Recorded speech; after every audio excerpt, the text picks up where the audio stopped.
start. Welcome to our next class of ECS 3711. So today, Caroline, what we are going to be looking at is the qualitative research method. So we'll just have a look, we'll get an overview on how this kind of research is conducted. Ne? Just confirm to me, can you see my screen? Yes, I can. Okay. Good. Okay. Yeah. Okay, so today we are going to have a look at qualitative research. It's another branch of or another way of conducting research. Remember the last class, what you went through is the quantitative method of research. So today we want to take a look at the qualitative method of research. So one of the things you want to know is that with qualitative research, it's actually,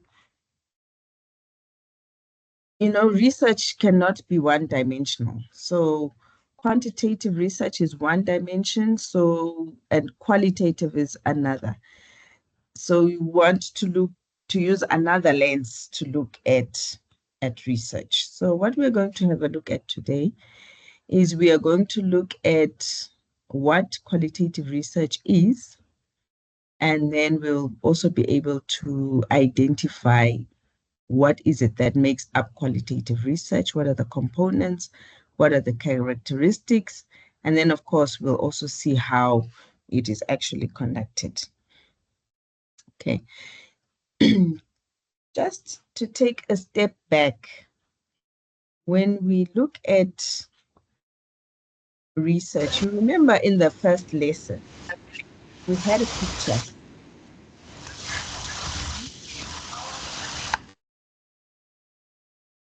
Okay.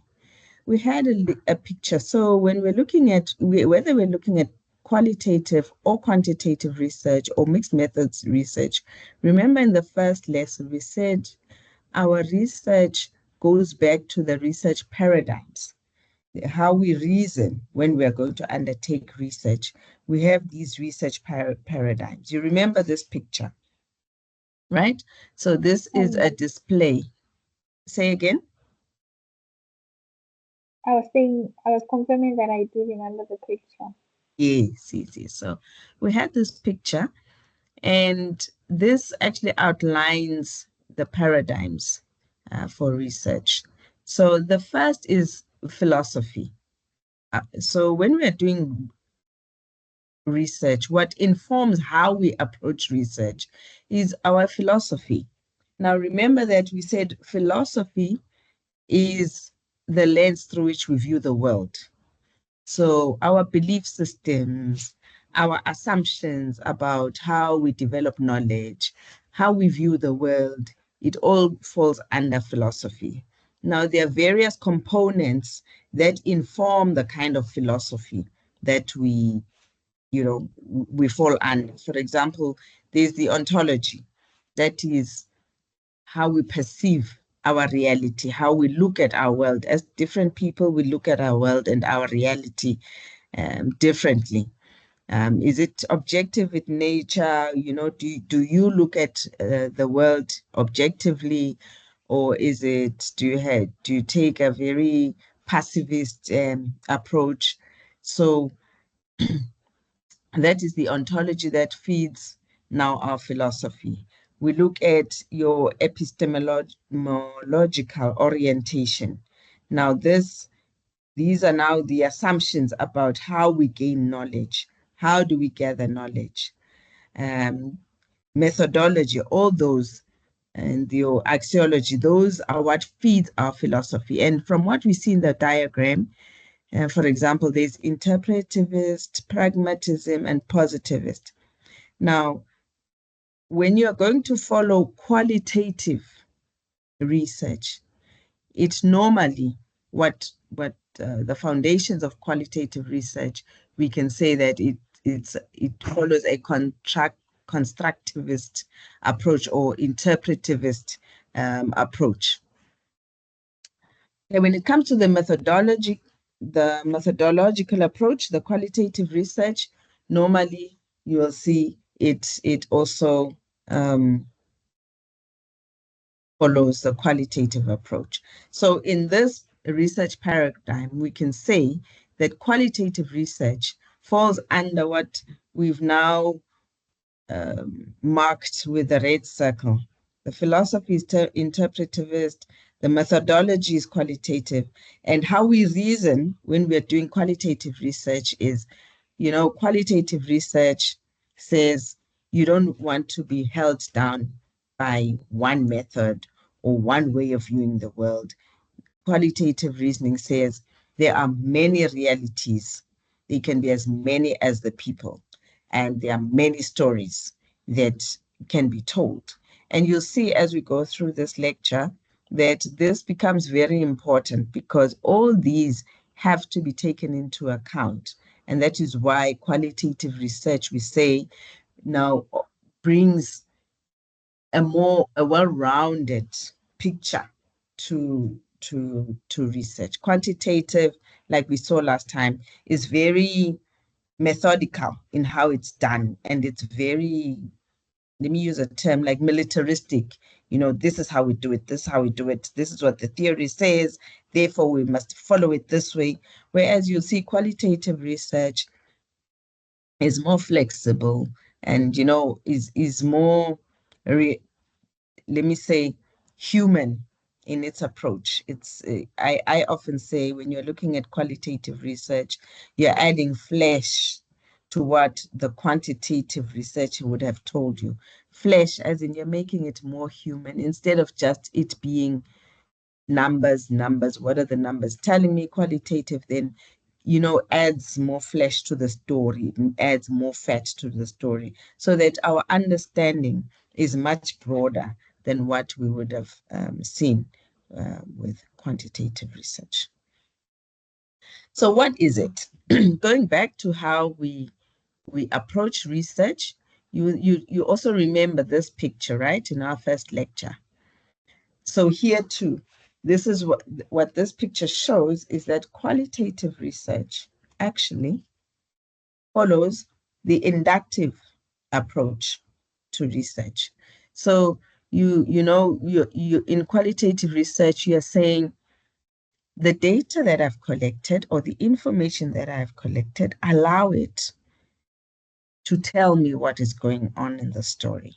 So you develop your empirical, you're allowing your empirical information, that is your data, to now shape your theory. From that, as you go through your research, you're now able to sift out, you're allowing the data to shape your conceptual framework and develops your theoretical framework as well. We remember that with quantitative research, we started the other way around. We start with the theoretical underpinnings, and then we develop hypotheses. With qualitative research, we do the opposite. That is why we can say that qualitative research is inductive in its approach. Okay. Now, what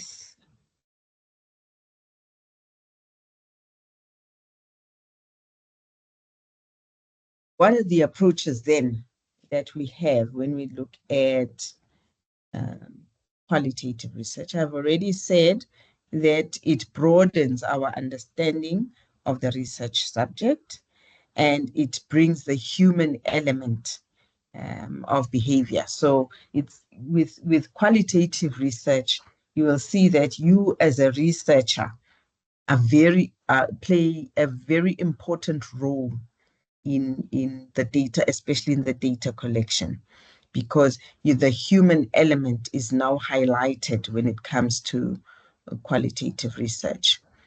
And the other thing we must remember is that what makes qualitative research also important is that it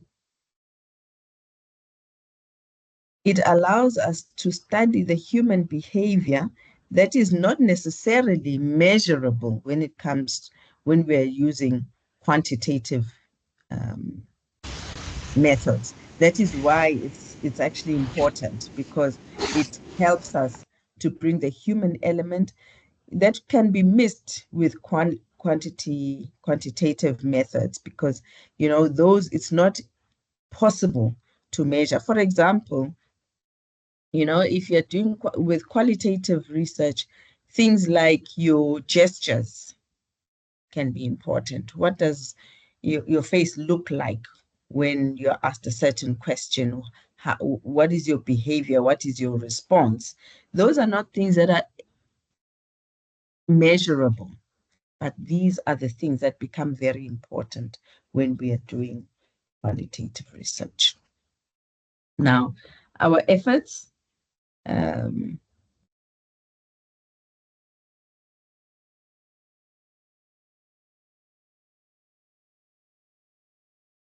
so what are the characteristics of qualitative research? Qualitative research is done or takes on a real world setting. So qualitative research, the actual world is very important. So you'll find that you are going to interview someone who is in the natural environment. If you're going to interview someone, say again.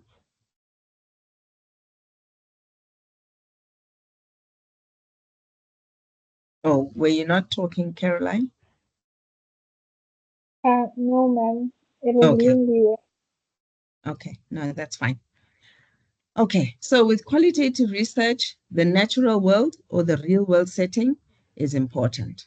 So what happens here is as a researcher, you want your subject area to be in their natural habitat, because that is where you'll be able to sift out the behavior that you're looking for, so that your research makes more meaning.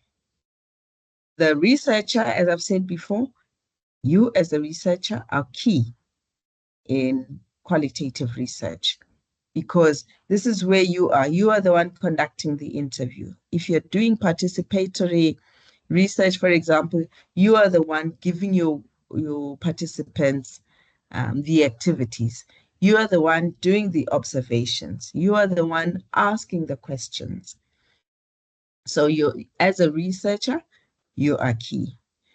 Qualitative research also uses many sources of data. So we don't rely on just one. You can use as many sources of data as your research study would allow. You want to be able, for example, even if you conduct an interview, you'll still use other sources like your newspaper articles, other documents, or you even audio, pictures. All those are very important. So your sources of data, they are many. We've already talked about qualitative research being inductive in its approach. So with all the data that you've collected, be it by participation in your group, or is it whether you're doing a case study, or regardless of what your sources of data were, you then collate those. And the patterns that come out of the data is why are important. That is why then we say you do inductive. The data analysis is inductive, because that is what helps you. You will find that, interestingly enough, as you do your research, you're actually going to be flexible as well, because your research is going to inform you how to do the next step. So you find that sometimes even your research, your data collection method may change because of what your data has been telling you. Your participant is also very important. So how your participant perceives your questions or the activities. So you always have to be, excuse me, step in step with your participants. You always have to go back and just to make sure that the way your participant understands your participant understands your questions or how they view or how they perceive the activities that you've given them. You always have to go back and to make sure that you're both on the same page. Also being careful because you want them to understand, but you also don't want to impose your beliefs. So as you go back and forth and see how they perceive or how they understand your questions or your activities, you also, as the researcher, are learning from them as well. And sometimes then you're able to adjust your study design because of the feedback that you're getting from your participants. So that is why we say qualitative research is holistic, it's in nature. It also informs now what we call emergent design. So your design, as I've mentioned, can change to accommodate the new information that you're learning from your design, from your research. Now, what are the various kinds of research design that we can use in qualitative research? The first one is we can use case studies. The nice thing about case studies allow you to do an in-depth investigation of the phenomenon that you are studying. So case studies are good. You're able to really dig deep. It's a very it's a widely used approach in qualitative research, and there are various techniques of case study that are used in case study. You can do in-depth interviews, and of course, the kinds of questions that you ask allow you to dig deeper. So case studies are one. Sometimes you can use one case study. Sometimes, depending on on what you get out of the one case study, you can actually expand it to have multiple case studies. Now, grounded theory study is where you've gathered the data and the data itself tells you a story. And what does that do? It says, go back and dig further. But what it also does is from the data, you're able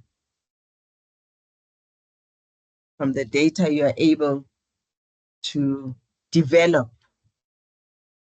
a new theory. Sometimes it can be a theory that,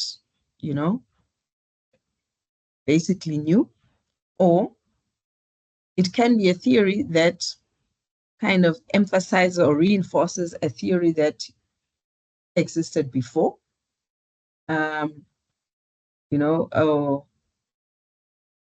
So grounded theory study is also useful, but the difference is that now you've used your data to develop the theory.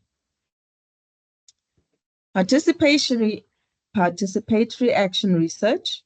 This is where you as a researcher gathers a group of people, can be a community, and you can give them exercises or activities, and you study how they respond.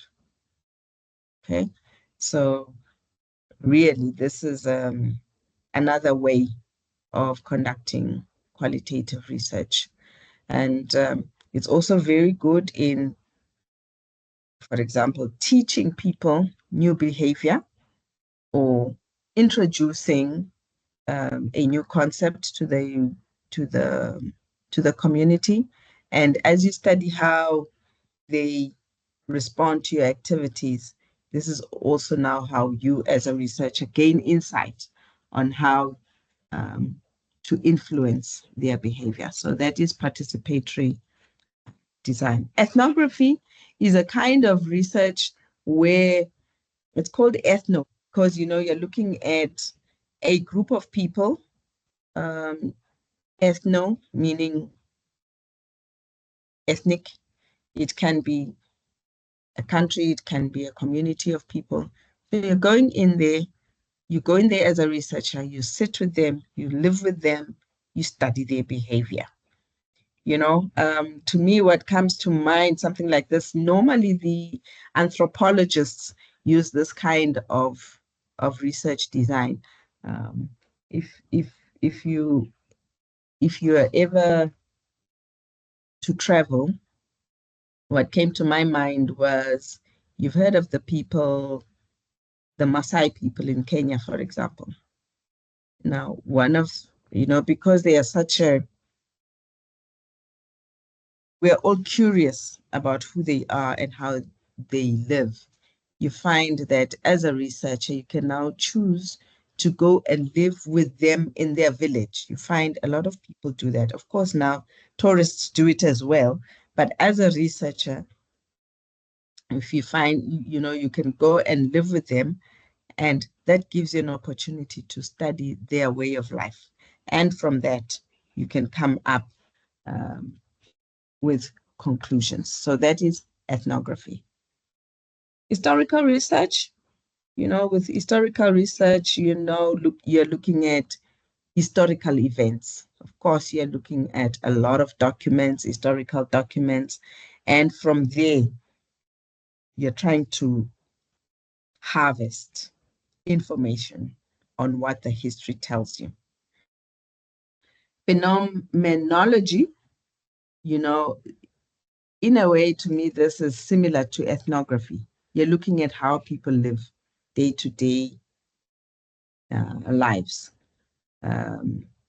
You talk to them, you go through their experiences, you go through their social media accounts, for example, and you're able now to draw certain conclusions from that. So those are the various types of qualitative research that we have. Okay. Now, with qualitative research, what are the components? Already said that the reason we do it is because we want a deeper understanding or actually a more wholesome understanding of a particular subject or phenomenon. We use the difference with the theory of qualitative research is that we use the data. We've already said this before as well, that the data helps us to guide our theory. It helps us to guide our formulation of the conceptual framework. But it doesn't mean that when we do qualitative research, it means we have no theory. Of course, we have theory based on the literature that we've read. And we can also use qualitative research to emphasize or to reinforce an existing theory, right? So qualitative research is important in that aspect. But the nice thing is that we are also able to develop new theory using qualitative research because of what the data is telling us.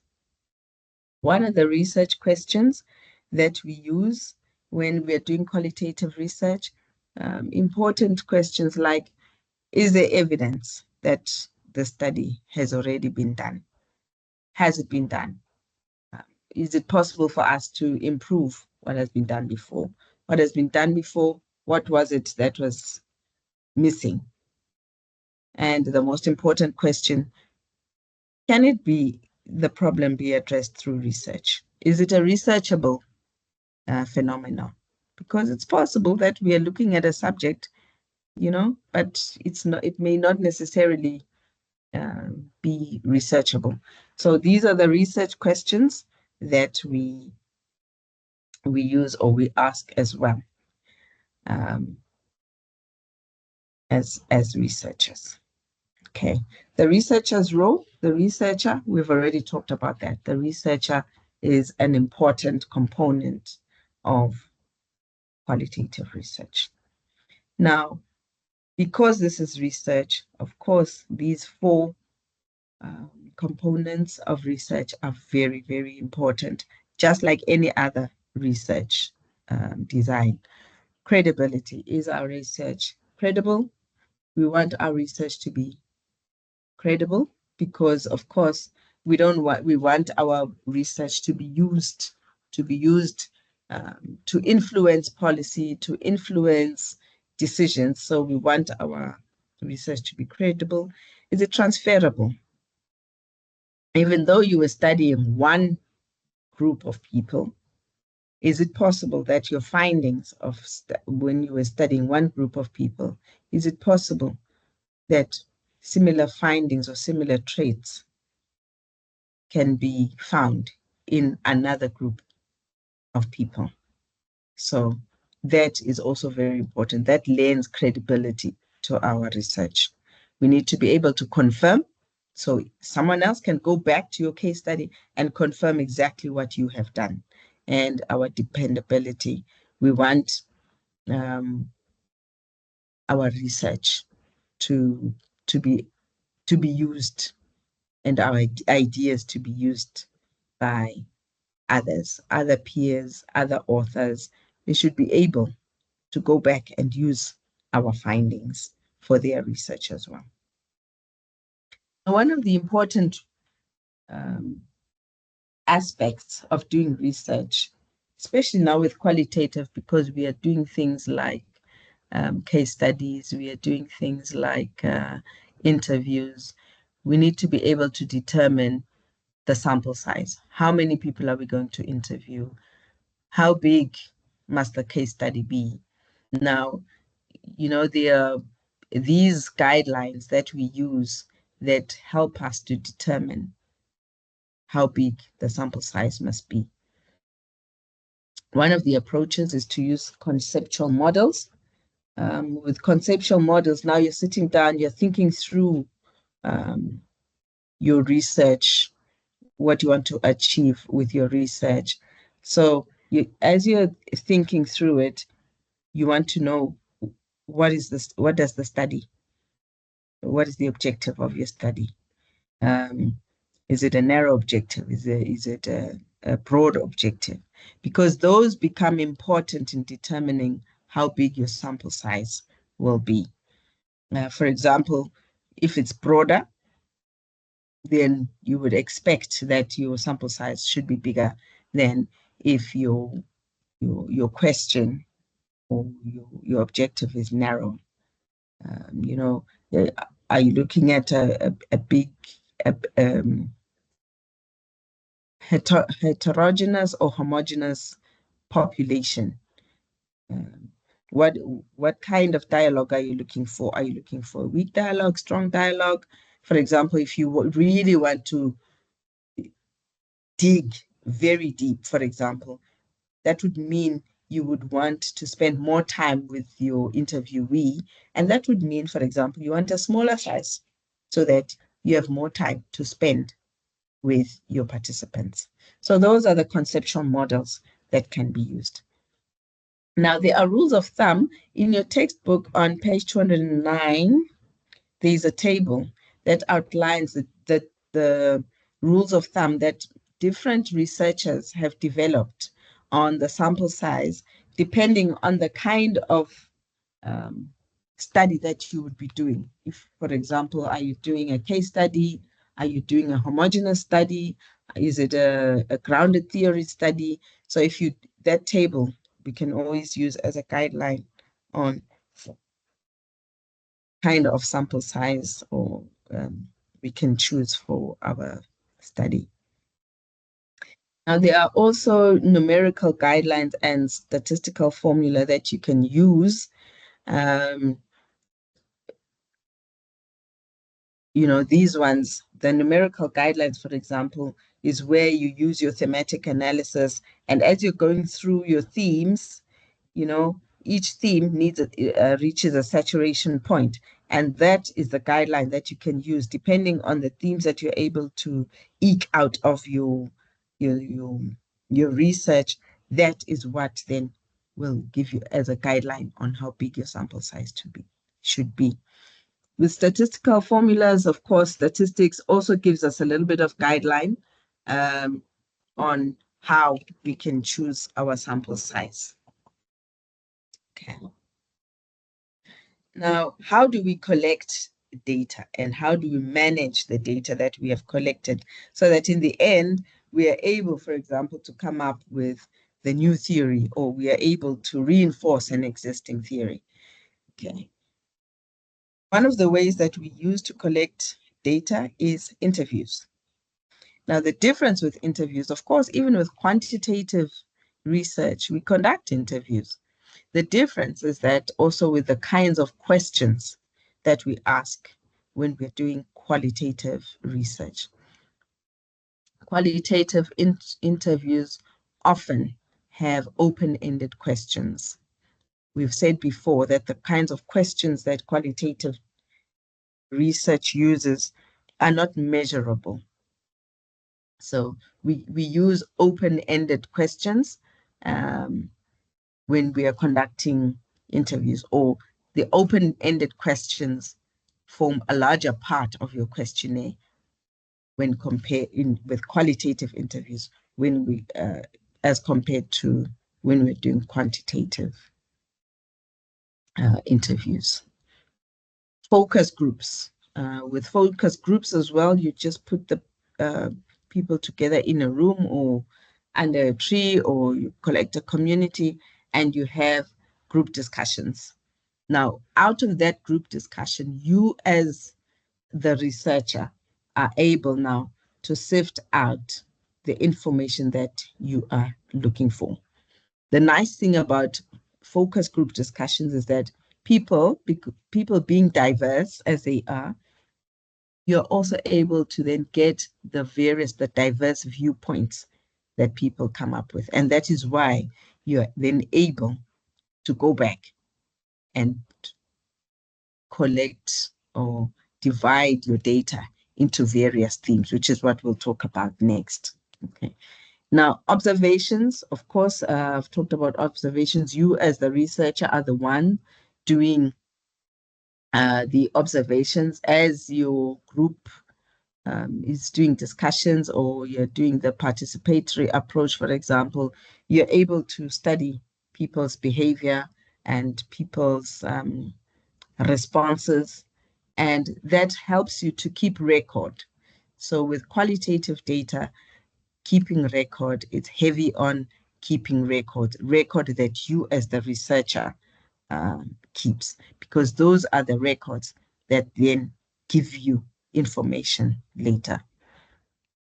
Qualitative documents are also used, things like newspapers, magazines, journals, diaries, videos, audio, visual material. All those become important sources of data for you as a qualitative researcher. And then how do we then analyze the data? So we've collected it through the focus groups, through the newspapers, through the videos, through photographs. Yeah. So how do we then analyze our data? So these are the various techniques. We've already said the nice thing about qualitative research is that, first of all, it's very versatile. So it's not a one, you can only follow this way of analyzing your data. Okay, so we have something called content analysis. So we bring our data together, and you can divide your data into different themes. So you can categorize your data now. You can categorize it, for example, into descriptive data and interpretive data. Descriptive, what kind of data are we analyzing? Interpretive, what does this data mean? You can divide your data into themes, thematic analysis.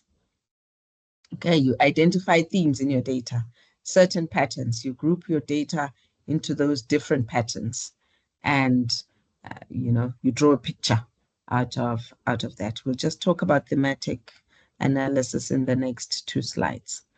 And Now it goes back to your grounded theory with that we talked about earlier.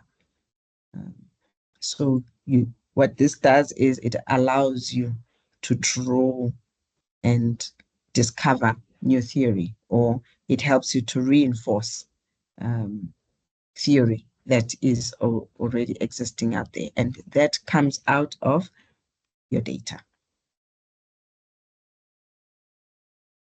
I don't want to talk about the ethics because we've covered this quite extensively in a previous lecture.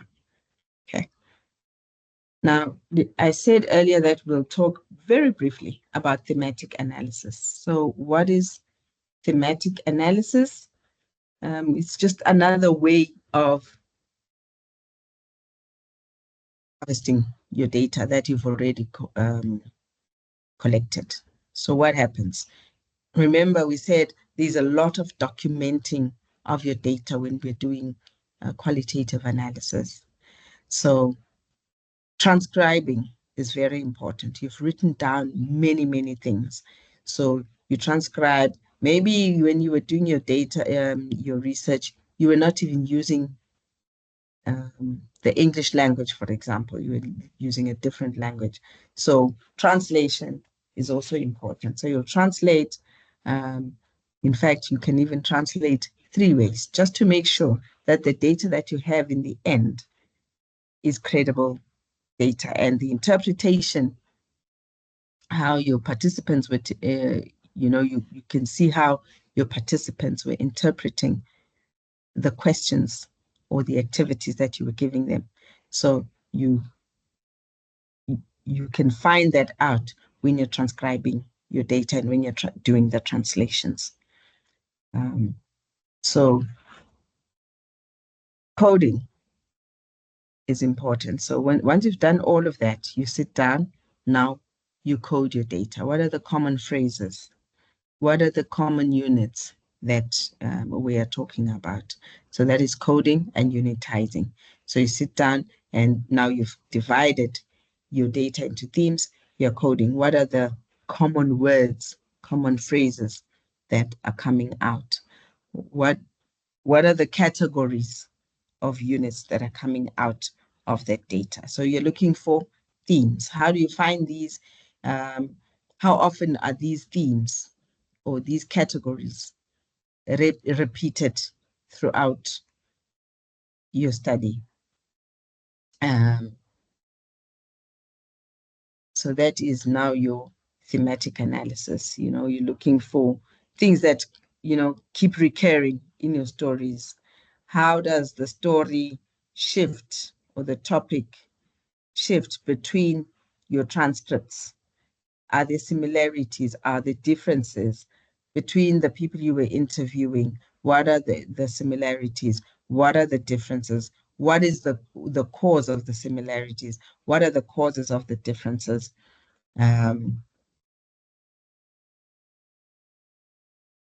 So that is now your thematic analysis.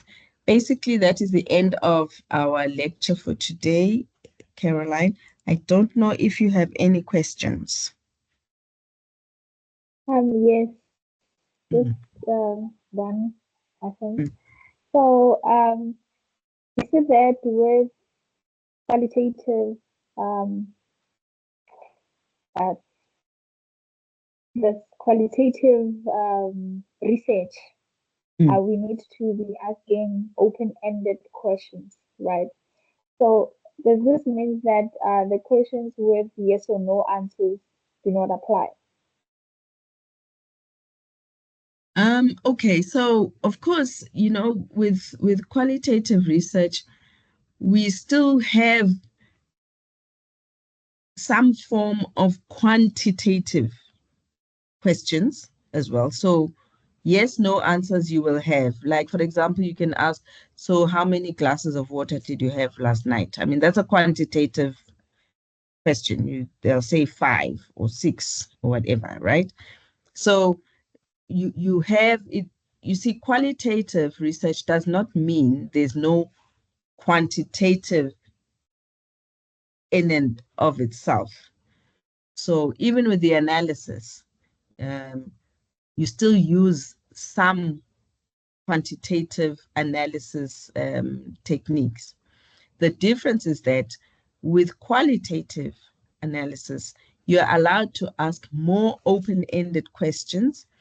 And these open-ended questions, will be more, comparatively speaking, than the ones that you would use if you were to do a quantitative study.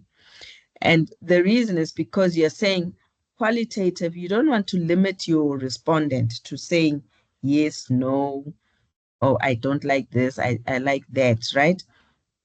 You want to learn from your respondent. So the open-ended questions, that's why in the end, then you will sit down and categorize your responses from because the open-ended questions, they will form a pattern in the end. When you're done, let's say you were interviewing 100 people. In the end, even though you have open-ended questions, you will find 5 people who respond this way. Let's say you asked and said, how do you respond when I pinch you? Right? Now, 100 people will tell you 30 different responses. But so you will not necessarily get 100 different responses, but you'll get 30. So the 30, now you can group the different people into the 30 kinds of responses. So yes, in qualitative research, you do get quantitative questions, or questions that are not necessarily open-ended, but one of the differentiating factors is that there are more open-ended questions with qualitative research when we compare them to quantitative. And that is because we want the data to teach us, or to help us develop a theory to shape our thinking, so that we don't just go there to say we're going to study and we already have ideas of how people should feel. The people should tell us how they are feeling. I don't know if that answers your question.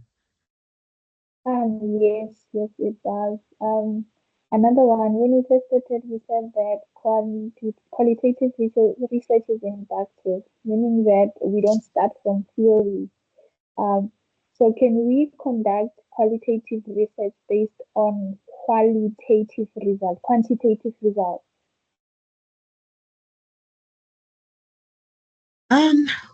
You know what? Actually, yes. You will see at the next lecture when we are talking about mixed method study, you will see that you can. Because let's say you started with quantitative study and the results say children who are 14 years and older are going to fall pregnant if they are still in high school. Ne? So that was a quantitative study, and that was the finding. But you see that the finding itself causes you and me to have other questions. What is it that drives pregnancy rates in high school, right? So you see that the quantitative study has led you to want to do a qualitative study. So you can now use the qualitative study to give you more information on what you've already been told. It's possible that after you've done your qualitative study, it will actually counter what the quantitative study found, or it can actually reinforce or emphasize it.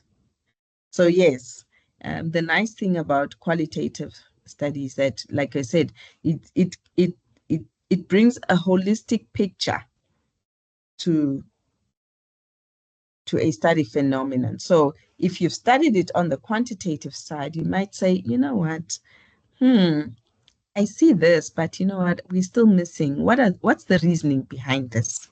What are the living conditions? How do they reason? What is the community like? If we as a community if we were to introduce this in the community, what would the response be? You see, so now that is now looking at it from the qualitative side. So yes, you can um, start on the quanti, which will give you more questions. Then you apply the qualitative. Now it's giving you the more, and that can give you even allow you to now develop even a new theory and say, no, we haven't looked at it from this point of view. So it gives you a different point of view, basically. That's what qualitative studies do. Uh, I understand now. Are you okay? Yes, I'm okay. Okay. Thank you. All right. Thank you. Thank you, Caroline, for joining our class today. We will have the next one in the next 2 weeks. And I will try to, we will try to post this recording on the website. But thank you for coming to our class today. Okay, thank you. Thank you. Oh, there's a lot of people. Thank you, guys. Thank you very much. Prof, before you close, Yes. Hi. how are you? Fine, and you? I'm all right. Maybe sorry to take you back, but maybe for further clarity between ethno, the ethnic one, and the other one, the pheno. You said it's similar. It's not the same. It's similar. But what would be the distinct difference between the two? Because they are more or less on the similar research. Which one are we talking about? I think it was on page. It's the You mean the ethnography ethnography and Yes, phenomenal phenomenology. oh, okay. So I said with ethnography, it's when you as the researcher, for example, you go and you live with the people. So you're studying the people, right? And this is where many of the anthropologists, this is what they would do. They go in there, they stay with the people, say like 6 months, and or 3 years or whatever. But yeah, so that's what the ethnography does. It studies the culture of the people or the social life of the people. Phenomenology, yeah. Yeah, these are big words, ne? So you're looking at the life experiences of the people. And normally you would find that this one is used where there's not too much information. So you want to, so they're similar in the sense that you also want to understand people's lives, how they experience life, how they interpret things, uh, how they interpret their experiences as they go through life. So here, you sample the people, or especially if people have gone through an experience. Let's say, with ethnography, it's in their natural habitat. The people are there where they stay naturally. With phenomenology, the people have gone through some kind of experience. Let's say they've gone through a flood. I'm thinking, remember the people of KZN who went through the flood, and many of them lost homes. They had to be put somewhere in a shelter. So with phenomenology, what's important is the event that is now shaping their new experience. How do they adjust? Um, how do they interpret their new circumstances, or how do they interpret what they went through? So basically, the big difference, I would say, is the event. With ethnography, it's their natural habitat. Phenomenology, they've gone through something, but you're still looking at studying their normal day to day. The difference is that they've gone through an event, an experience. I don't know if that is clear. Lindiwe? Yes, it is. Can I ask something administrative? Okay. Initially, assignment 3, 4, and 5 are supposed to be due on the 27th. So I'm not sure if I'm wrong. I'm seeing that the others have been moved forward. Looking at the assignment tab, it was due this Friday. So is it correct to say that the last assignment, it's somewhere in October? Yes, yes. We had to move some of them. You'll see that we would extend them by about a week or so. So yes, so the next assessment 4,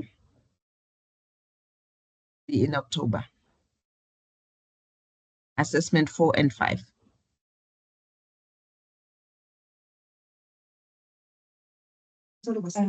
Okay.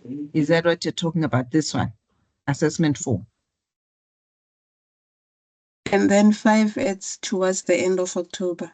Yes, yes. So is it possible to get some kind of document? Because on our timetable, exam timetable, it says module, so I can't submit it like that. There need to be maybe a time and a date so that we can apply for leave. Oh, so when you say document, you mean document to indicate that there was a change in. No, that assessment, let's say assessment 5, will take it as the exam. Yes. So some kind of a letter to say ECS 311 will be not written, but on this day, let's say the 25th, between 8 to 12, so that we can be granted that time to be able to write or to submit the assessment. Or maybe I'll send you a sample of, I think they did that with MEC 2601. Okay, that would be helpful. Okay. Yeah, if you can send that, yeah, that would be helpful. Yeah. Hey guys, Thanks. that is the end of our class. Thank you for attending. We'll see you in 2 weeks' time for the next one. Thank you so much. Thank you. Bye bye. Bye. Thank you. But Prof, there's a quick one on the chats. Vanessa is asking, how do you avoid bias with qualitative research? Oh, sparkling water. Yes, please. Sure.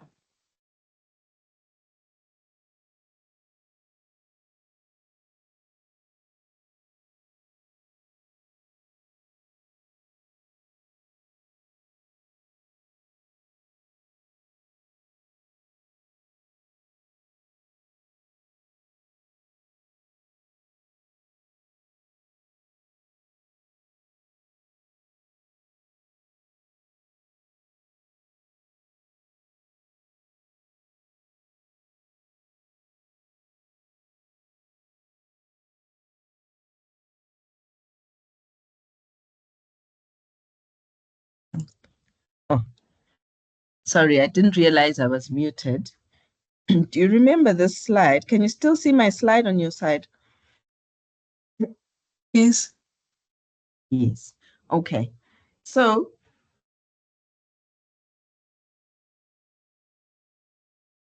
this is where the question of bias can play a role, right? You as a researcher becomes very important when it comes to, remember when we were talking about the credibility of your work? Look, you also ensure as the researcher, you are using the principles of good practice. So, for example, you remember that well, you hopefully you would not be doing the work on your own. You will be, oh, wait.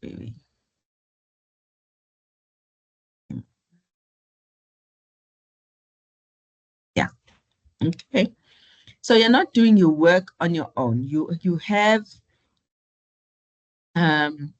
you're also cross-checking your work. Remember that your work, a similar study has been done before. So you go back and you check that you, as the researcher, have understood your subject, the subject that you're studying. But also, like we said, remember that we said at some point that you want to make sure that your respondent also understands your questions. You want to make sure that your research, your questions are understood. Your respondent understands what you are looking for, but you also want to make sure that you are clear and your respondent is you're able to take your respondent with you in your study. The issue of transferability also is important here, because now it means when you were studying your group of people, remember what I said, in the end, is it possible that you can take those results, they can be replicated in another group? So in quantitative research, this issue could be what we also call your robustness check.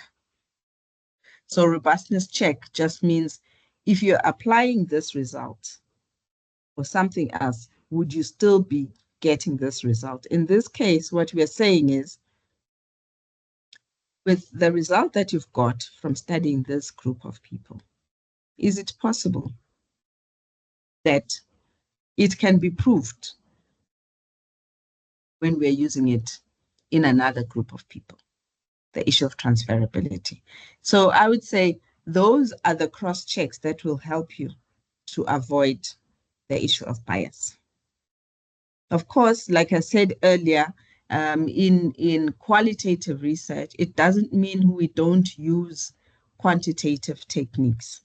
So we can still use some of those quantitative techniques as well. Of course, depending on the kind of qualitative research method you used, we can still use the quantitative research methods to check for biasness in, for example, in your questionnaire. We can still go back and check for that.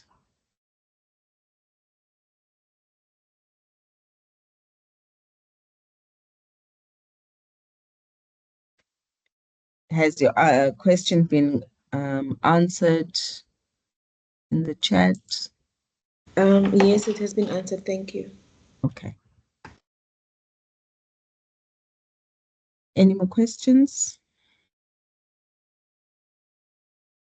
Hey guys, thank you very much for attending. And we really appreciate your participation in this class. Thank you so much. Thank you. Thank you.